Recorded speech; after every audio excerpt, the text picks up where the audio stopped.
Hi, my name is Maeve. Don't be surprised that I'm wearing a mask. You wouldn't want to look at me without it because I have no face. More precisely, I have it, but it is not mine. Do you want to know what has happened to me? I'll tell you my story then. I live in a wealthy family that lacks nothing. I have absolutely everything, except for one thing, which is quite important in the life of any teenager, because I just hated myself for my appearance. I had a long nose, protruding ears, and a thin face. I looked like a house elf from Harry Potter, and not like a girl from a wealthy family in my childhood. This did not play such an important role to me because my friends did not care how I looked. But when I became a teenager, everything changed. The girls from my class became more and more beautiful. Every year, even girls from poor families looked like photo models in comparison to me. Of course, I had already ceased to look like a house elf, but I was not a beauty either. In high school, many classmates laughed at me.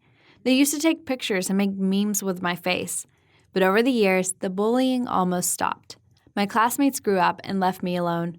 But I still hated myself.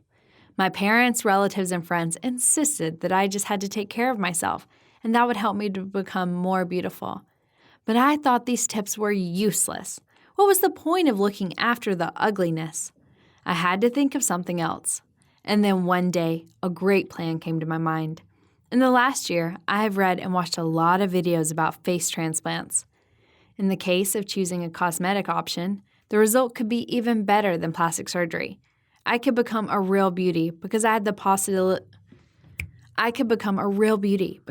the possibility to choose my face myself. Of course, my parents didn't like the idea, but I decided not to give up so easily. I rebelled, made scenes, and refused to eat or drink every day. As a result, I lost so much weight that I started to look really scary. My parents had to agree to a face transplant so that I could start eating normally again and stop going crazy. I was taken to an elite clinic where the best technologies in this area were practiced, including the latest military technology developments that help wounded soldiers to regain their former appearance. I was choosing a face donor for a long time.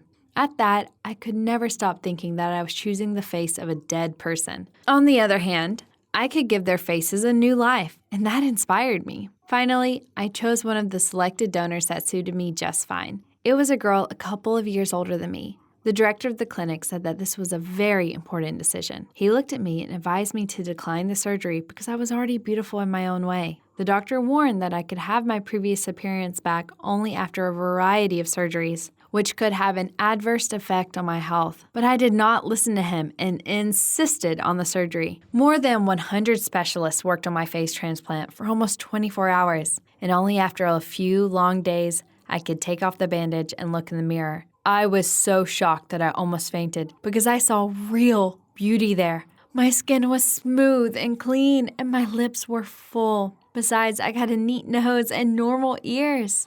I looked a few years older, but that didn't really bother me at all. I was so happy that I even cried, but then I froze in fear because my face did not move. It was like a lifeless mask, expressing no emotion. I called the doctors immediately. The surgeons calmed me down. They explained that the face needed time to settle down and added that the emotions would return in a few weeks or months. However, facial expressions did not recover soon, so I had to go to school, frozen-faced. My classmates looked at me with their mouths open. They were surprised and they admired it, but I could not even smile or wink at them.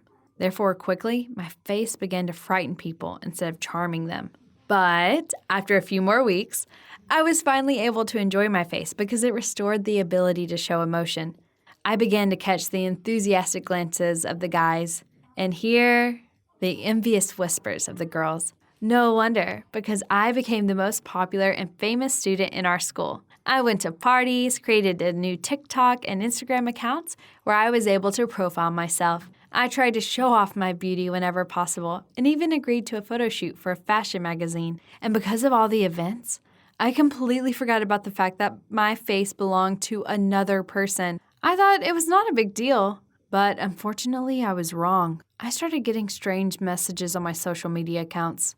Some anonymous people insisted that I had to repay my debts to them. I did not understand what they were talking about since I had never borrowed money in my life. Only later, I finally remembered that I was wearing someone else's face. And most likely, I was confused with another girl. Well, it didn't matter much. We've all been there. It was such a small thing for me. However, the oddities were not over. One day, I went to a cafe that I hadn't been to before. A young and handsome waiter approached me. He smiled broadly.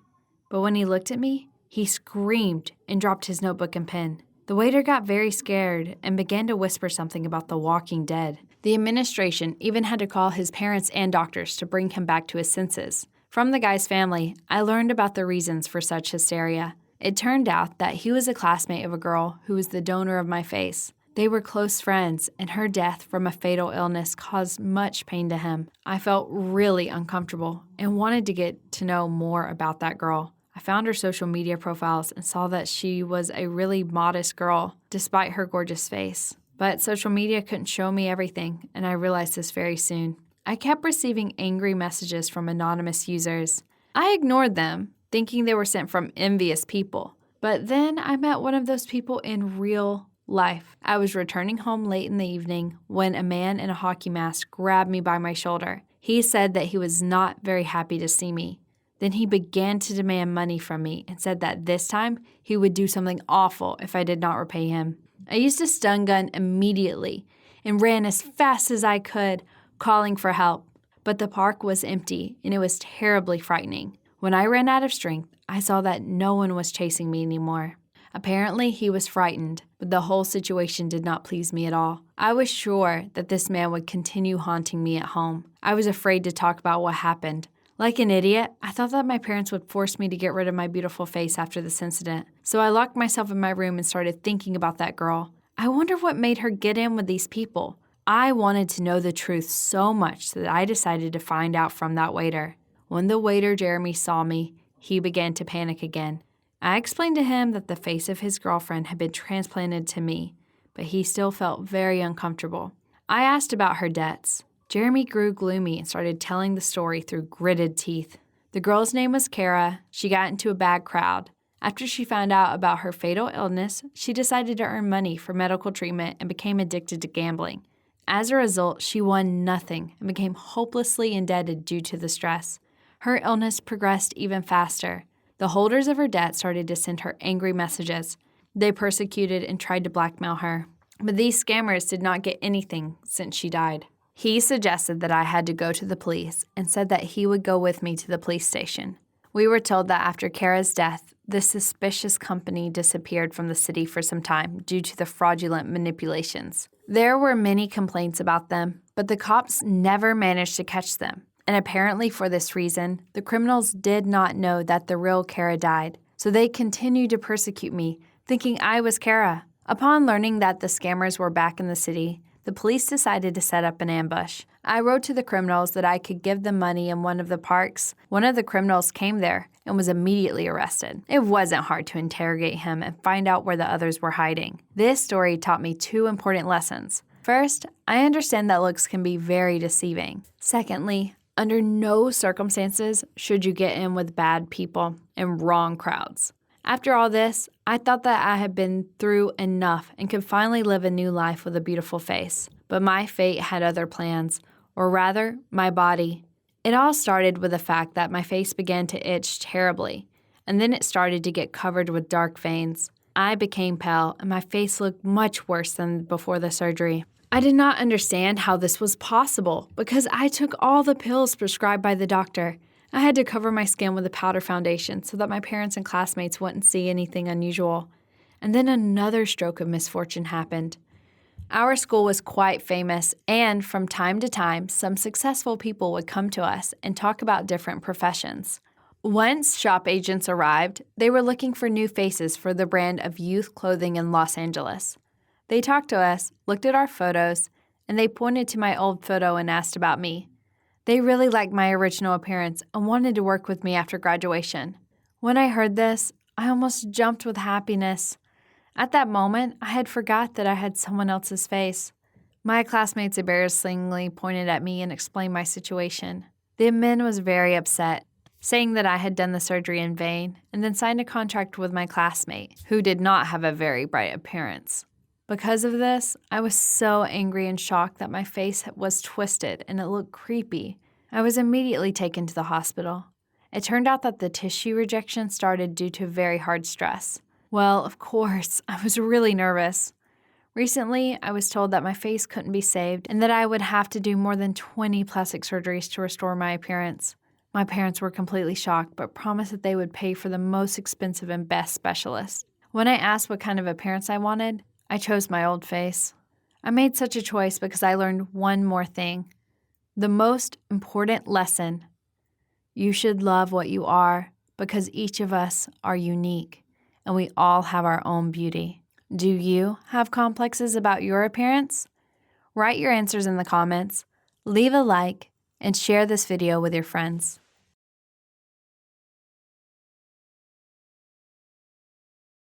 Hi, my name is Tommy, and I got one of the weirdest neighbours one could imagine. These neighbours began to live in my room and even tried to take over the whole house. I guess you can hardly wait to find out everything. But first, I'll say a few words about my family. We live in Norcross, Georgia. Mum and Dad work in the office, and I often have to look after my little brother Hurley. We get along well with him, but sometimes we argue. Once we had a fight, and he was strictly forbidden to enter my room after that. It's all because I keep the Lego set there. I haven't played with it for a long time. I just used to collect some minifigures. I had many figures, from Harry Potter to the Star Wars series, and many more. However, a couple of months ago, I couldn't keep an eye on Hurley properly. He decided to play with my Lego set and lost many pieces. About half of them had to be reassembled, and several minifigures were never restored. You can't even imagine how upset I was. My parents saw this and gave me the greatest present for my birthday. It was a whole Lego box. It didn't have a serial number, which confused me a little, although I soon realized what the reason was when I came back from school. I noticed that the box was open. The Lego set was lying on the floor, and there was a Lego house among the pieces. My minifigures were either redesigned or disassembled, and at that moment, emotions took over me, and I ran to Hurley's room to talk to him. My brother looked at me puzzled. He said he wasn't the one to blame, but I didn't believe him. Who else could play with my Lego beside him? In the end, the conversation led nowhere. After that incident, I began to lock the door to my room when I came home from school. Once again, I noticed that it was open. I entered the room and saw the scattered Lego pieces. I went to my brother's room, who was still in school, and when I saw a large Lego castle and a couple of cars on the table, I was speechless. In the evening, our parents had a serious conversation with my brother so that he would never take anything else without asking. However, I was confused by how desperate Hurley was denying the guilt. For a moment, I even believed him. We didn't talk to each other at all for a couple of days, but soon we had to unite. The reason was a very strange, mystical phenomenon. I woke up early in the morning and saw something extremely weird. There was a whole small Lego city on the floor. There were little people and cars on its streets, and there was a farm with animal figures outside of it. At first, I even thought that I hadn't woken up yet, and I pinched myself. I couldn't believe it. Who could have built such a city? Hurley was still asleep, and he couldn't create this at night in my room, even if he really wanted to. I was puzzled at first, and then started to panic. The unknown scared me outright, and I told my parents everything. Of course, nobody believed me except Hurley. Looking at this strange Lego city, I admitted that my brother hadn't touched my Lego. But who had done it? I decided to find out and set up a camera in my room for the whole day. The video shocked Hurley and me. The little Lego people suddenly began to live their own lives. They've built new houses, drove cars, and looked after animals. But the worst thing was that soon the video was cut off as the camera lens was obscured by the minifigures. Nevertheless, holding our breath, we decided to look into my room through the crack in the door. My heart sank when I saw the whole Lego set. It was a metropolis. Aeroplanes flew over tall buildings. Trains and cars rode through the streets. We also noticed flying spaceships and dragons. As soon as we stepped into the room, the minifigures froze suddenly, and the plane fell right into the city. It may seem strange, but we had no fear. We looked at the city mesmerized and thought about whether to tell everything to our parents and show them the video. On the one hand, we didn't know what it was. The Lego set was bewitched for sure. It even replenished its supplies in the box itself and didn't run out of pieces at all. On the other hand, we had a living Lego, the dream of any teenager. We decided not to tell our parents anything and started building the city too. At that moment, the media figures came to life. They ran around us, helped to build, did their own thing at that moment. Hurley and I were the happiest teenagers on earth because we had unique Lego. However, the next day began with our parents yelling. There were many figures all over the living room and kitchen. My parents forced Hurley and me to take them all away. Then they left on business for a few days. I thought this would be the best weekend of my life, but I couldn't even imagine that this would be a real disaster. We began to take the entire Lego set to Hurley's room since I no longer could find room for it. By the evening, we were delighted to notice that we had 2 whole big Lego cities in our house. It turned out that it was the beginning of terrible events. Our supper was interrupted by strange movements between rooms. We nearly screamed when we looked out into the corridor. A whole Lego army was heading from my room to Hurley's room. Warplanes, helicopters, and even huge Star Wars spacecraft circled above it. The city, which was located in Hurley's room, defended itself, and mine attacked it mercilessly. The pieces flew around and above. Many pieces were destroyed, and the little people resembled them right on the battlefield. This fascinated us so much that we watched the war for several hours, non-stop. We were distracted from the battle by a strange movement in the living room. My brother rushed to see what happened there, and then I heard screaming. I rushed to save Hurley and was stunned. A huge Lego robot was standing right in front of us. The minifigure was my height and determined to head for my parents' bedroom. We didn't even have time to recover when the bathroom door opened and another robot came out, accompanied by an entire army. The battle started again. I couldn't take it anymore and called the police right away. I didn't want them to think the call was a prank, so I said that we were being robbed. But we had no time to wait for the police. The Lego unleashed a war and it began to destroy our house. The minifigures were flying around, dropping pictures, knocking down vases and flowers. When I saw that one of the huge robots was heading towards the plasma panel, I decided to do something about it. I rushed to the robot and pushed it. It actually fell apart. As soon as I did that, all the Lego pieces stopped moving. It became a soulless Lego set again, and as bad luck would have it, the police arrived at that very moment. Of course, they didn't believe our story about the toy figures trying to take over the house. I showed the video to prove we weren't lying, but the policeman just laughed, saying that it was fake. The officers began to call our parents, and their bosses kept laughing and told them what was happening here. When the doorbell rang, my brother and I were very surprised that our parents could come so quickly. But they were not our parents.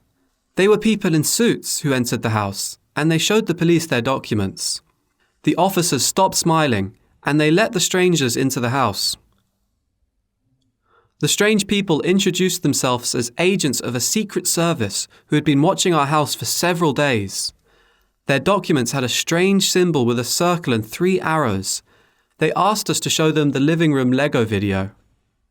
They watched it and conferred, and said that they had to take the Lego set. The agent said that it was some kind of experimental set and it would be on sale someday. They spoke very convincingly, but for some reason, I didn't believe them. They put the strange code SCP-387 onto the Lego box and quickly took it away. Before that, they talked to the police and told them not to go public with the case. Then they left. And when our parents arrived, the police began to tell them how my brother and I caught the robber. Hurley and I were shocked, but decided to play into their hands. As a result, we were given a monetary reward for our assistance in catching a dangerous criminal. Our parents were very scared, but proud of us. After the incident, I stopped buying new Lego sets. Who knows? Maybe the minifigures will come to life again, and then they will finally take over our house. How would you react to the living Lego set? Give your answers in the comments, like the video, and share it with your friends.